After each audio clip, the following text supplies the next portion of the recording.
por Salmo 119, versículo 70. O coração deles é insensível, eu, porém, tenho prazer na tua lei.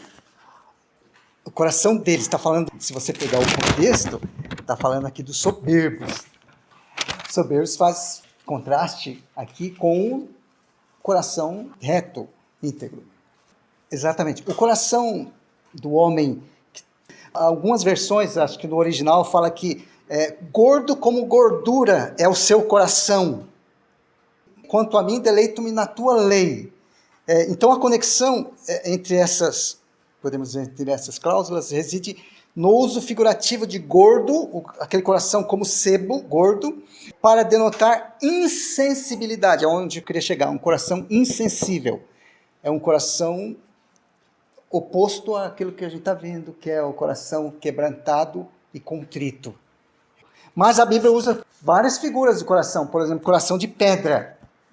Lembra-se de algum versículo que diz coração de pedra? Ezequiel 36, 26. Ezequiel 36, 26. Coração de pedra. Coração de pedra, coração do ímpio. Pecador, separado de Deus. Coração de carne, coração dado por Deus. Coração tratável, ensinável.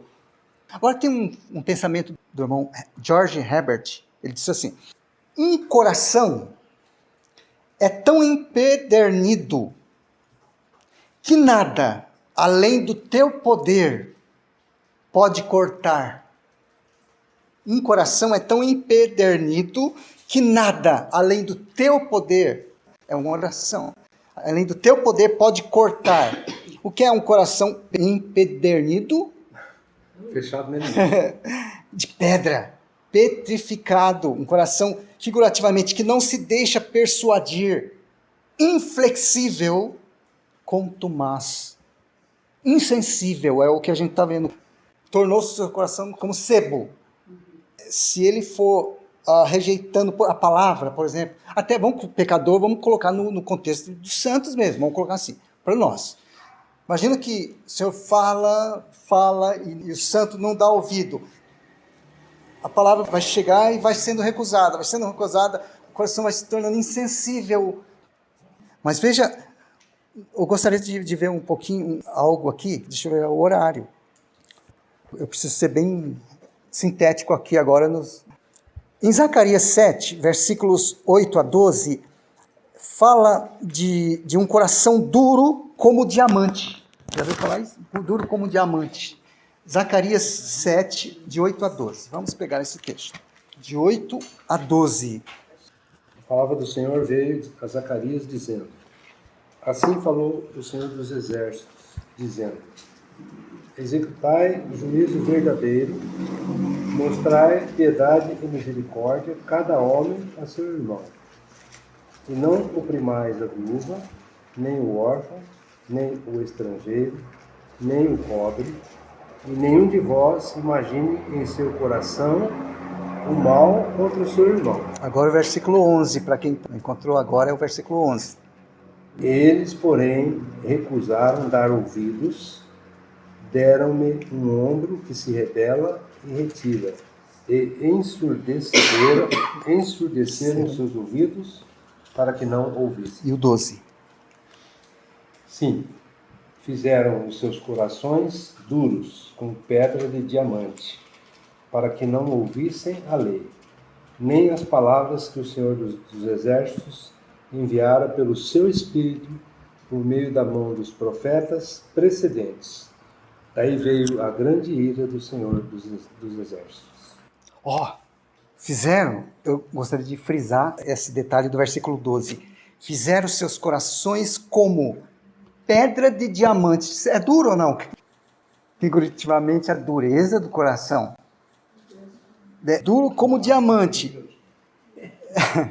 E veja que, se você for ver o contexto, está falando para aquele povo que foi dada a lei para eles. Foi isso? E nós vamos ver, pelo menos esse exemplo rapidinho, mas lembrei aqui de um versículo que encontra, eu só vou mencionar, em Marcos 7, a partir do versículo 21, Está falando lá que de dentro do coração é que procede tudo. De dentro do coração, ou seja, não é algo exterior, não é de fora. Está relacionado mente, vontade, emoções. O coração é sede da alma. Marcos 7, 21 a 23. De dentro, não é de fora. E eu vou citar um versículo que nós já sabemos de cor. Eu vou só citar e vocês vão falar onde está escrito. Enganoso é o coração e desesperadamente corrupto. Quem o conhecerá? Jeremias 17:9. Isso liga ao que você falou. É uma mente corrompida, emoções comprometidas com o pecado completamente, e a vontade soberba, vamos colocar assim. Está tudo ali inserido no que João disse lá. Tudo que há no mundo, a concupiscência da carne, a concupiscência dos olhos e a soberba da vida, não procede do Pai, mas procede do mundo. Concupiscência é desejo ardente, né? Da carne, dos olhos e tudo mais. Mas a gente vai ver que o irmão Rui já citou aqui, a bênção da nova aliança implica numa troca, numa substituição. Tirarei de vós o coração de pedra e vos darei coração de carne, um coração novo. Não basta pegar o velho homem sem um novo nascimento e falar assim, Roberto, faça isso, Roberto, faça isso, faça aquilo outro. Você está simplesmente pegando o velho homem e se retocando, tá? Você precisa de uma natureza interior, divina. Por isso que a Bíblia chama esse novo nascimento de nós somos participantes da natureza divina. Participantes não é imitação. O velho homem imita, o religioso imita. Tem muita gente tentando imitar. Gente, a vida cristã é impossível de viver. A vida cristã legítima é impossível de viver. Então, é Cristo vivendo em nós. E para Cristo viver em nós, precisa realmente de um novo nascimento. A cruz precisa operar de fato uma morte do velho e ser estabelecido novo. Aí sim, o Senhor disse assim, aí então, porém em vós os meus estatutos. Guardeis os meus juízos e os observeis. Nós não temos condições de fazer isso por nós mesmos. Então, por isso que o salmista, no mesmo Salmo 51 que nós estamos vendo, lembra o versículo 10 que Davi pediu para o Senhor?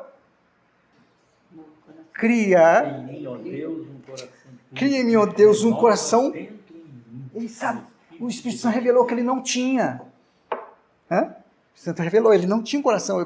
O que ele fez foi digno de morte, de separação. Ó Deus, cria em mim um coração puro e renova dentro em mim um espírito inabalável, reto, estável. Sinônimos. É uma vida, de fato, uma vida que procede da morte. Eis que nasci na iniquidade e em pecado me concebeu minha mãe. Mas veja, eu não poderia deixar, irmão, muito bem colocado. Vamos ver rapidamente a pessoa que... São duas pessoas. Porque o homem em si, isso é fruto da árvore da ciência do bem e do mal. O homem em si, por si mesmo, ele tem um senso de justiça própria. Certo? Mas Jesus, ele chama atenção para dois homens lá em Lucas 18.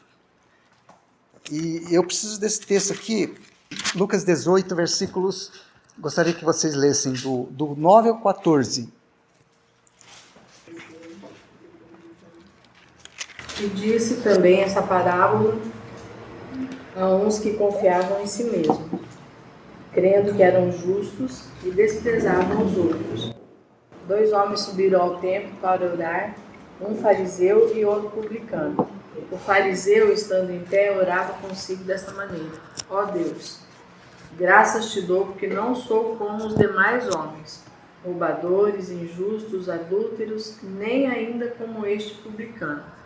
Jejuo 2 vezes na semana e dou os dízimos de tudo quanto possuo.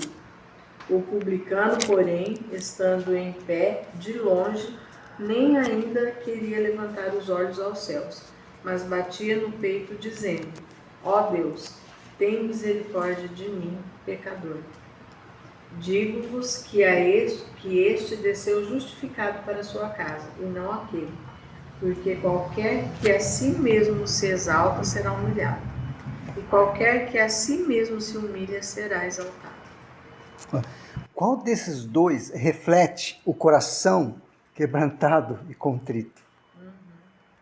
Tá claro, né? É evidente o texto, não deixa margem de dúvida. Porque Jesus, ele disse assim, este que não tinha nem coragem de levantar os olhos ao céu, de tão reconhecimento de sua indignidade, coração quebrantado e contrito. Por quê, irmão? Veja que Deus é tão santo, é tão puro, mas quando o homem chega nesse limite, oh, miserável homem que sou, aí Deus é Deus misericordioso, então Deus imediatamente vai falar, deixa eu usar de misericórdia para com esse. Por isso que Davi pediu para uma pessoa certa, reconheceu, e o Senhor trocou o coração de Davi. Davi foi o homem segundo o coração de Deus. No sentido claro, tem um homem só que foi segundo o coração de Deus. É o Senhor Jesus. Davi foi um tipo, mas como homem tão fraco como nós. Certo? Falho. Mas eu estou dizendo assim, no aspecto que o Senhor deseja que o homem chegue nessa posição de falar, Senhor, eu preciso de Ti. Tenha misericórdia. Não me deixe prosseguir nesse caminho tortuoso que eu estou. Veja bem, esses dois homens, Jesus disse, ele falou essa parábola porque alguns confiavam em si mesmos e consideravam justos. Eles eram justos e eles desprezavam os outros. Olha porque Jesus colocou essa parábola aqui, certo? Então o que Jesus vai trazer? A luz, ele é a verdade. Ele é o caminho, a verdade, a vida. Onde a verdade chega, ela expõe o homem. É o que a palavra de Deus está fazendo nos nossos corações. Mostrando que só Ele, de fato, só o Senhor Jesus pode agradar o Pai. De fato, só o Senhor Jesus. Coração.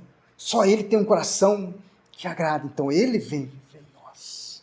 Então o Senhor está expondo, vamos colocar assim. E o que acontece?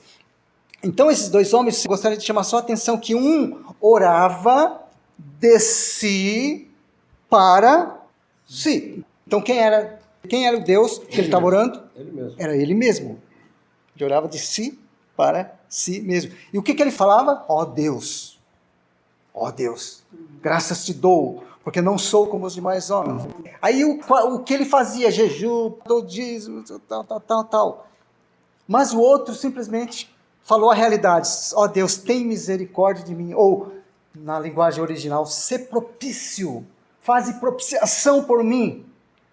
Aí Jesus, que é o reto juiz, e Deus há de julgar o mundo através desse varão, medida de Deus, Cristo, claro, o mundo vai ser julgado.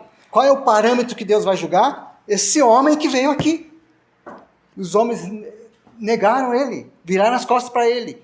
Então ele vai se manifestar como um juiz reto. E ele vai julgar o mundo conforme ele mesmo. Então o que ele diz aqui? Esses dois homens, esse desceu justificado, e não aquele. Porque aquele não precisa de graça, de misericórdia, ele é justo. Jesus veio para salvar os pecadores, os doentes, os injustos. Aquele que se justifica a si mesmo, ele terá como defensor a si mesmo. O outro não tinha como se justificar, então o Senhor foi a justiça dele. Esse desceu justificado, porque o Senhor veio para salvar que haviam se perdido. Detalhe, e eu estou lembrando aqui, eu só vou mencionar este homem, se referindo a Jesus, Ele recebe pecadores, ele come com pecadores. Não foi? Graças a Deus, né? Graças a Deus que o Senhor come com pecadores, recebe pecadores. Senão, o que seria de nós? Vamos completar então. Só vou mencionar. O apóstolo Paulo era um homem extremamente zeloso, religioso, instruído na lei. Ele foi instruído segundo aos pés de Gamaliel, que foi um mestre naquela época, né? Então Paulo tinha que se orgulhar. Mas quando ele entrou em crise, tentando se justificar, tentando ser aceito em nada, e caía, e o Senhor foi deixando, dando corda. O Senhor vai deixando corda.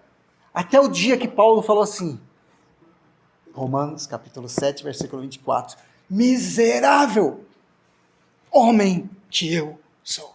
Quem me livrará do corpo dessa morte? Bendito o homem que chega nessa posição. Quem vai me ajudar? Oh, graças a Deus por Jesus. Há um homem, um varão, medida de Deus. Há um representante nosso diante do Pai.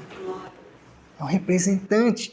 E que ele é sumo sacerdote que intercede por nós. Ele tomou sobre si as nossas iniquidades. Ele foi substituto por nós, para que, através da sua morte e ressurreição, nós ganhássemos a sua vida. Deus lançou tudo que havia em nós, nele, imputou o que havia nele em nós. Por isso que cantamos no início. Jesus bebeu um cálice de ira sem misericórdia, para que nós pudéssemos beber um cálice de misericórdia sem ira. Por quê? Porque aquele que não tinha pecado, aquele que não conheceu o pecado, ele, o Pai, Deus fez dele pecado por nós, para que nele nós fôssemos feitos justiça de Deus. Então eu preciso concluir dizendo o seguinte para vocês. E é uma bênção singular a justificação pela fé. Porque lembra-se, justificação, santificação e glorificação é ascensional. Mas eu gostaria de concluir dizendo o seguinte: na nova aliança, então o Senhor prometeu que tiraria esse coração de pedra, que a gente nascemos, ganhamos de Adão, ganhamos de Adão, pelo homem entrou o pecado no mundo, pelo pecado a morte, assim a morte passou a todos os homens, porque todos pecaram. Então, através do novo nascimento, morrendo da morte com Cristo, não simplesmente crendo que ele morreu por mim, mas aquela morte foi identificativa, inclusiva. Morreu para que nós pudéssemos morrer. Amém? Para que na sua ressurreição nós ganhássemos esse novo coração, essa nova vida. Por isso que o Abuchain cantava: dá-me, ó Deus, um puro coração, dá-me, ó Deus, um puro coração, para que eu ande em justiça e santidade. Dá-me, ó Deus, um puro coração. Ou um novo, é um puro, mas a ideia é essa, é uma necessidade. Então, nós já citamos o Salmo 51:10, cria em mim, ó Deus, um coração puro e renova dentro de mim um espírito reto. Nós não temos tempo para mencionar, só vou mencionar o Salmo, falando da palavra, que o instrumento que Deus usa para fazer isso. A voz do Senhor é poderosa, ela quebra cedros, certo? Como que o Senhor faz isso? Através da sua palavra poderosa, porque a palavra de Deus é viva e eficaz, e é mais cortante do que qualquer espada de 2 gumes, e penetra, agora vê, e penetra até o ponto de dividir alma e espírito, juntas e medulas, ou seja, ela discerne, ela divide, colocando o homem numa condição assim que agora sim, o Senhor pode trabalhar, porque agora ele vai compreender, ele vai enxergar, tá? Porque nós somos tripartidos, espírito, alma e corpo, nós nascemos pecadores separados. Então o que a palavra vai fazer? Essa divisão. Então não só espírito, mas alma e corpo sejam conservados íntegros. e irrepreensíveis na vinda do Senhor, segundo a 1 Tessalonicenses, capítulo 5. Então, meus irmãos, nossa oração deve ser assim: sonda-me, ó Deus, e conhece o meu coração. Olha o que o Senhor espera, que você ore e peça. Quem pede e ora, pedir e recebereis. Então, veja, sonda-me, ó Deus, e conhece o meu coração, prova-me e conhece os meus pensamentos, e vê se há em mim algum caminho mau, e guia-me pelo caminho eterno. Se um homem chegar para Deus e orar assim, com sinceridade, o que você acha que Deus vai fazer com esse homem? Vai mandar embora? Não. Ele recebe pecadores. Quem é que possa discernir as próprias faltas? Absolve-me, Senhor, das que me são ocultas, e também da soberba, guarda-me, que ela não me domine. Então serei irrepreensível e ficarei livre de grande transgressão. As palavras dos meus lábios e o meditar do meu coração sejam agradáveis na tua presença, Senhor, rocha minha e redentor meu. Então é isso que o Senhor deseja de nós, que nós colocamos. Aquele que encobre o pecado terá o seu pecado descoberto para a condenação dele. Mas aquele que descobre o seu pecado, o Senhor pode restaurá-lo para a glória dele. Amém? Que o Senhor, então, continue falando aos nossos corações, nos ganhando, nos conquistando, para a glória. Amém. Vamos orar, entregar esse momento ao Senhor. Senhor, nós te damos muitas graças, porque o Senhor conhece a nossa realidade. Nós te damos graças também porque o Senhor, com a sua bendita provisão, veio, através do Senhor Jesus, o Cordeiro Santo de Deus, para tirar os pecados do mundo. E Ele foi feito pecado por nós, morreu a nossa morte, nos incluiu na sua morte, para que nós recebêssemos a tua vida e tivéssemos um coração de carne, um coração novo, um coração dado por ti. Te damos muitas graças, porque isso é graça sobre graça, é misericórdia, é bondade. Ninguém de nós merecíamos, nenhum de nós, mas o Senhor fez cair sobre ele a iniquidade de nós todos, e nos restauraste para ti.